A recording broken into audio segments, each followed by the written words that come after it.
Hi, Willow. We're going to take a look at your aesthetics and control posting. So we'll just kind of look through the overview here. We have the to hold, not to hold, which is the shutter speed exercise. Uh, how deep? Good. We've got all of that. Although how deep? We were looking for the same setup, variable uh, shutters, variable apertures. We'll talk about that in a moment. Your equivalent exposures. Uh, looks like you're doing.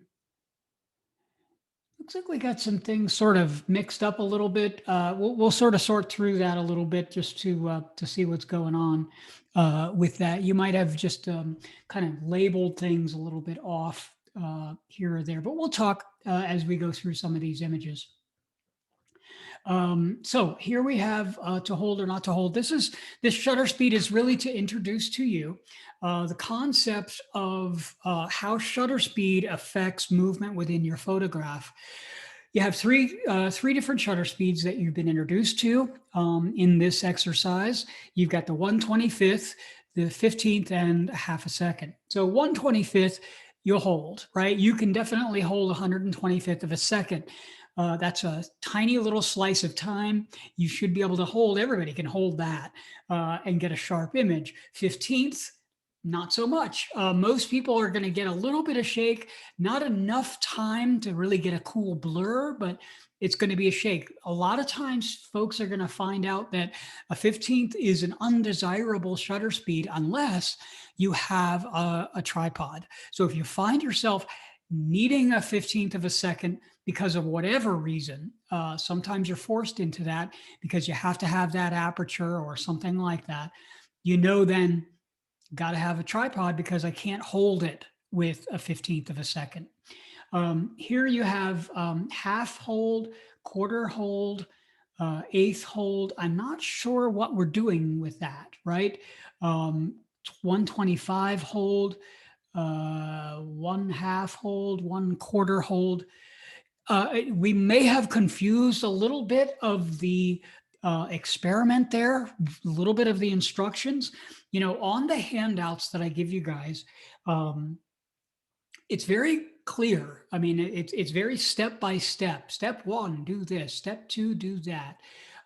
It's spelled out for you like a recipe, so that you don't have to figure it out. So you don't have to like necessarily go, what does he want?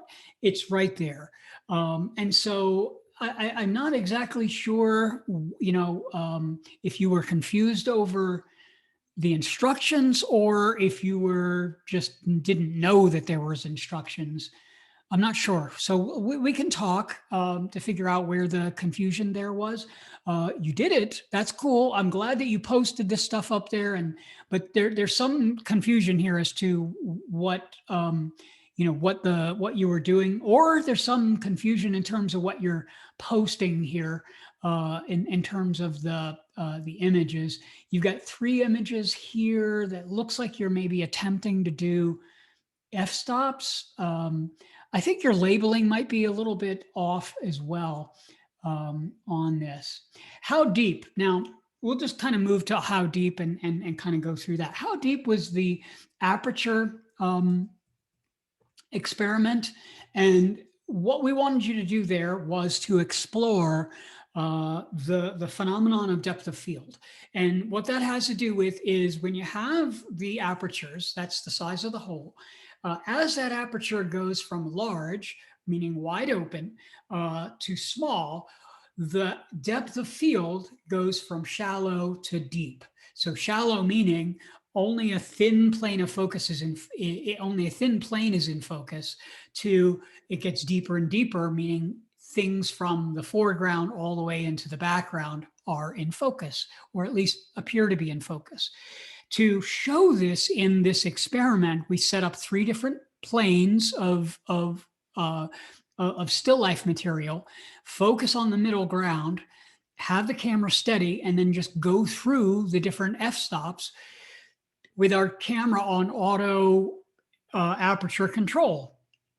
We just set the aperture and the camera does the rest of the work for us so that we can view it. Going through and seeing your peers' work, you'll see what the experiment's supposed to look like. I don't see that posted in yours. I don't see the experiment posted. So again, I'm not sure. Maybe we have confusion over the instructions. So I think you and I need to sit down a little bit and figure out just where the disconnect was. I'm very happy that you posted.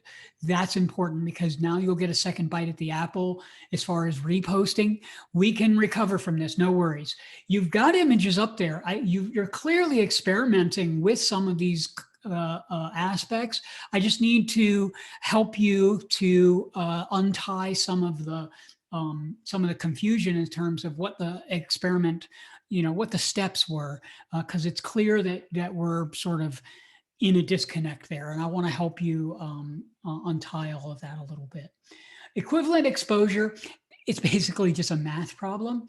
And I really did need you to put your information there. So we're missing that because without the information, I have no idea whether you are understanding that or not. So again, you and I need to maybe set a meeting and sit down and kind of go over this a little bit so I can help you to clarify a little bit better, because what's important to me is that you're understanding the information that you're seeing. I think your photographs have some potential here.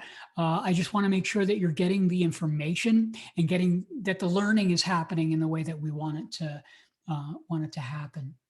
As far as your, better, we're experimenting with some things here, exposure-wise. We're experimenting with some kind of interesting planes here, where you're kind of setting things right there on the horizon line, which is kind of a cool thing. Playing around a little bit with temperature here. It gets a little warm, I think. So I think overall, this one kind of tripped you up a little bit as far as the instructions. So let's go ahead and set a time and get together and talk a little bit about what we can do to recover on this one. We'll get you to resubmit the material. We can, bump that grade up and make sure that this does not affect affect your grade too much. We'll be able to get it better, and also so that we can get the learning. So I understand that you know the material. That's what's important, because we want you to get the information that we want you to get. So no worries. Let's just set up a time and we'll go over what we can do to untie some of the things that you seem to be having trouble with here. All right. We'll see you later in the studio. Bye-bye now.